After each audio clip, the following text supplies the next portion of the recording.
যে সকাল সকাল বাগানের দিকে এত সুন্দর একটা শান্তির পরিবেশ, মানে দারুণ সত্যি মনোরম পরিবেশে আমাদের এই বাগানটাতে পাওয়া যায়। কী সুন্দর ঠান্ডা ঠান্ডা হাওয়া, মেঘলা মেঘলা আকাশ, কী সুন্দর চারিদিকে বাতাস বইছে, চারিদিকটা দেখাচ্ছে একদম মেঘলা মেঘলা, মানে কাল থেকে মেঘ করে আছে তো ওই জন্য চারিদিকটা মেঘলা, আর ফুলে ফুলময় সাদা হয়ে আছে চারিদিকে। আর এই যে দিদি কাঞ্চন ফুলগুলো তুলছে, আমিও তুলবো একটু পরে। তা আমি এদিকে ঘোরাঘুরি করছি। এই যে এই গাছটা তো সাদা ফুল ফুটেছে, অনেক গাছে এখন প্রচুর ফুল, চারিদিকে ফুল শুধু। আগে আমাদের জবা ফুল ছিল না, কিন্তু এখন এই গাছটা থেকে জবা ফুল ফুটে, প্রচুর পরিমাণে ফুটে, কিন্তু আজকে ফুটেনি, আজকে দুটো ফুটেছে। যাই হোক, পুজো করতে তো করে আগে জবা ফুলের জন্য অন্য বাড়ি আনতে যেতে হতো। এটা লাল জবা নয়, চন্দন জবা, কিন্তু তাও গাছে ফুটলে যে জবাই হোক ভালো লাগে। গাছে ফুল থাকলে, আর এই শিউলি গাছটা এখন একদম পাতাগুলো সব ঝরে গেছে। যখন শিউলি ফুলের সিজন হয় তখন খুব ফুল ফুটে। যাই হোক, জবা ফুল দুজনের দুটো পুজোতে হয়ে যাবে। কি সুন্দর ফুটেছে ফুলগুলো। আজকে বৃষ্টি পড়ছে না, ওই জন্য ফুলগুলো অনেক ফুটেছে। যাই হোক, শুভ সকাল। তোমরা যে যেখানে আছো, ভালো আছো, সুস্থ আছো, বিট্টু বিদিশার আরেকটি নতুন পর্বে তোমাদের সকলকে স্বাগত জানাই। এখন বাজে 7টা। তো ঘরের কাজকর্ম সব বাকি আছে, কারণ আজকে বৃষ্টি পড়ছে তো ওই ঘর মোছামুছিগুলো হয়েছে। এখন থালা বাসনগুলো ধুতে আছে, বাথরুমে জল তুলবো। এখন এই বাগানের দিকে এলাম। বাগানে দেখছি মানে বৃষ্টি পড়েছে তো ফুল গাছগুলো, মানে যে কোনো গাছগুলো সব একদম সতেজ হয়ে গেছে। কিছু অনেকদিন ধরে বৃষ্টি পড়েনি, কিন্তু আজ আবার ভোর থেকে বৃষ্টি নেমে গেছে, তাই কোনো কাজ হয়নি। যে চারিদিকে গাছগুলো কি সুন্দর সবুজ গাছপালা দেখাচ্ছে। তাই এখন কাজগুলো করে নিই এবার। এই যে আমিও চলে এলাম ফুল তুলতে। ভাবলাম একা একা দেরি হবে, অনেকগুলো ফুল তো, আমার এখন কাজকর্ম হয়নি। তো ভাবলাম না, ফুলটা তুলে দিই, তারপরে কাজগুলো করবো। একসাথে হলে দুজনে মিলে হলে হয়ে যাবে। আর আজকে মানে এখন বৈশাখ মাসে তো অনেক ফুলের দরকার হয়। ওই যে দিদি ঠাকুর ঘরে অনেক ফুল লাগে, আবার বেশি লাগে না, তা আমি কম নিই, ওর বেশি লাগে, তাই ওকে তুলে দেবো। দিদি ফুলগুলো তুলছে, তুলে নিই, আমিও একটু সঙ্গে তুলে দেবো, তারপরে কাজগুলো করবো। এখন যাই, একটু সঙ্গে সঙ্গে তুলে দেবো। যে ওদিকেরগুলো কিছুটা তুলে নিয়ে তারপরে এদিকে তুলতে এলাম। এই দিকের গাছগুলো তুলে নিয়ে, কাঞ্চন ফুলগুলো দিদি তোলা হয়ে গেছে, ওগুলো তুলবে না এখন। এই নয়নতারা ফুলগুলো কিছুটা তুলে নেবো। লাল লাল ফুলগুলো আছে, সন্ধ্যামণি আছে, অনেক গাছ আছে। আর একটা গাছ ছিল এত সুন্দর না, সূর্যমুখী, অনেক টবটাতেই হয়েছিল, এই টবগুলোতে কি সুন্দর বড় হয়েছিল। কিন্তু একটা আমাদের এখানে পেঁপে গাছ ছিল, অনেক বড়, পেঁপে গাছটা পড়ে গিয়েছিল ঝড়ে। ওরা চৈত্র মাসে একদিন ঝড় দিয়েছিল, বিশাল বড় ঝড়, ওই ঝড়ে গাছটা নষ্ট হয়েছে। না হলে আজকে থাকলে এত সুন্দর ফুল ফুটতো না। আর সূর্যমুখী ফুল দেখতে আমার দারুণ লাগে, সব ফুলে দারুণ লাগে, কিন্তু সূর্যমুখী ফুলটা এত সুন্দর হতো। একটাই গাছ ছিল, কিন্তু অনেক সুন্দর মোটা গাছটা ছিল, ফুল হলে অনেক মোটা ভালো বড় ফুলটা হতো। কিন্তু কী আর করবো, ভেঙে যখন গেল, ফুল আর ফোটার সুযোগ হলো না। তার আগে গাছটা কুড়িও দিয়েছিল, কুড়িটা দিয়েছিল, মানে আর কিছুদিন পরেই ফুলটা ফুটতো। আর এই যে জবা ফুল ছিল দুটো, তো সে দেখিয়েছিলাম, আগে দেখিয়ে গেলাম, তো ওটা তুলে নিলাম। তা আমি তুলতে গিয়ে তাকে বিট্টু তুলে দিল। বিট্টু বলছে আমি তুলবো, ও আবার ফুল তুলতে ও খুব ভালোবাসে। এই যে এই গাছটা থাকে তো, টগর গাছটার নিচে হাত লাগিয়ে লাগিয়ে ওই ফুলগুলো ও খুব পছন্দ করে তুলতে। তো নিচেরগুলো লাগ পায়, ওগুলো তুলছি, আর আমরা এই যে তুলে নিচ্ছি। চারিদিকে শুধু তো ফুল। আর এই গাছটা আমাদের কী সুন্দর ডগ মিলেছে, একদম কচি কচি পাতা, আর ফুলও খুব ফুল। তখন তুলে নিচ্ছি, অনেকগুলোই ফুল তুললাম, তার তুলবো না, এবার যাব, আমার ঘরে কাজ আছে, ওই আরও কিছুটা তুলে দেবো। আর ওই যে দিদি তুলছে, আর এই যে সজনে ডাঁটা পারছে। ওই যে একজন নেবে, মানে নিতে এসছে। আমাদের তো গ্রামের দিকে বলেছিলাম যে নেওয়া দেওয়াটা ব্যাপার আছে, কারো কোনো জিনিস হলে। তো আমাদের সজনে ডাঁটা আছে, 12 মাস ধরা সজনে ডাঁটা তেমন কারো নেই। তো কে বললো লুবো না, দিদি পেড়ে দিচ্ছে। আমি বললাম তুমি পেড়ে দাও, আমি লাগ পাবো না, মানে লাগ পেতাম, ছাদের উপরে চাপতে হতো, তো ছাদের উপর আর চাপতে পারবো না, দেরি আছে, কাজ হয়ে যাবে, কাজ হয়নি আমার, কাজ হয়ে গেলে তা পেড়ে দিতাম। তো দিদি ওদিকে পেড়ে দিচ্ছে, আর আমি এদিকে বাথরুমের জন্য জলটা ভরে নিচ্ছি।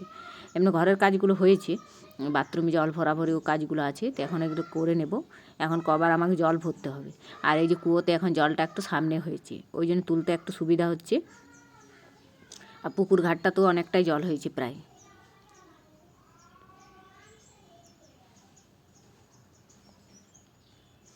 এই এখন নিয়ে গিয়ে বাথরুমে জলটা রাখবো।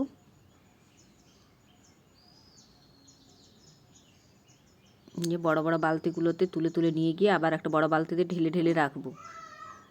এখন 2-3 বার নিয়ে নিয়ে গিয়ে গিয়ে রাখতে হবে। আর কাচার জন্য তো কুয়োতে কাচি, কাচার জন্য জল ভরি না, কুয়ো থেকে কেচে নিই। যে আরেকবার নিয়ে যাচ্ছি, এরপর ঝাড় দেবো, ঝাড় দিয়ে আবদারগুলো কুড়িয়ে ফেলে দিয়ে আসবো। ঝাড়টা দিয়ে নিয়েছি, এখন আবদারগুলো কুড়িয়ে ফেলতে যাব। কাপড়গুলো বের করে নিয়ে এলাম যেগুলো ছিল।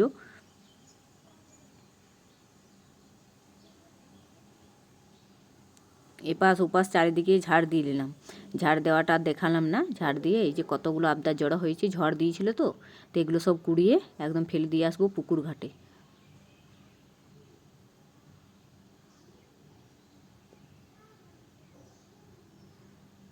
যে এখানেও আছে, এখানেরগুলো ফেলে দিয়ে আসবো।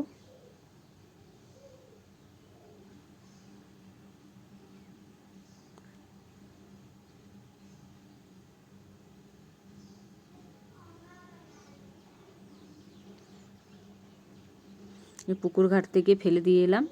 ফেলে দিয়ে এসে এবার স্নানটা করে নেব। স্নান করে পুজো পাশা ওগুলো তো আছেই, ওগুলো করব, ওই জন্য তাড়াহুড়ো করে ফেলে দিয়ে এলাম। এবার স্নানটা করে নেব।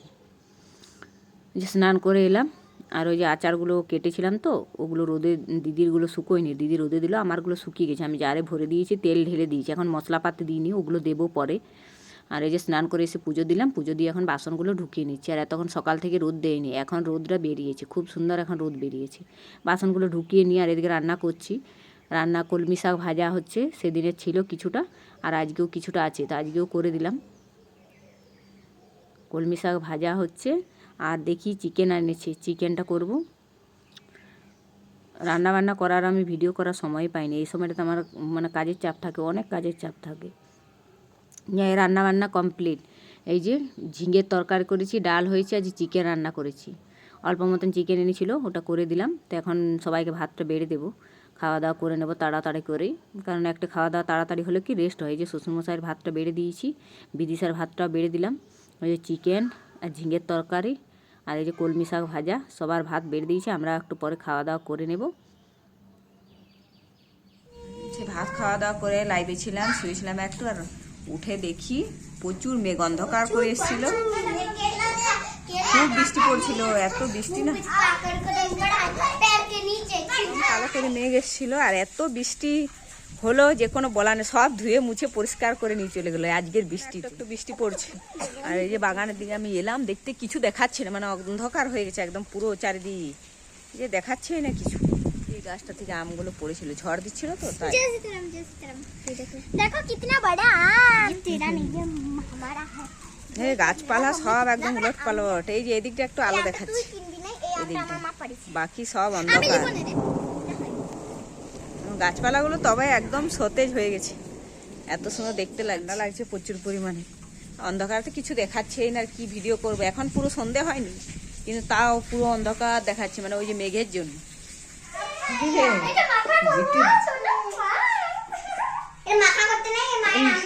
বাগানে ছিলাম, বাগানে থাকতে পারলাম না, এত বৃষ্টি, এই যে পুরো ভিজে গেলাম, পুরো মাথা দিয়ে একদম ভিজে গেলাম। আজকে এবার সন্ধ্যেবাতি দেবো। তো ভিডিওটা আজকে এখানে রাখছি, দেখা হবে নেক্সট ভিডিওতে। ভিডিওটা ভালো লেগে থাকলে একটা লাইক শেয়ার সাবস্ক্রাইব করে পাশে থাকবে। আজকের মতো টাটা।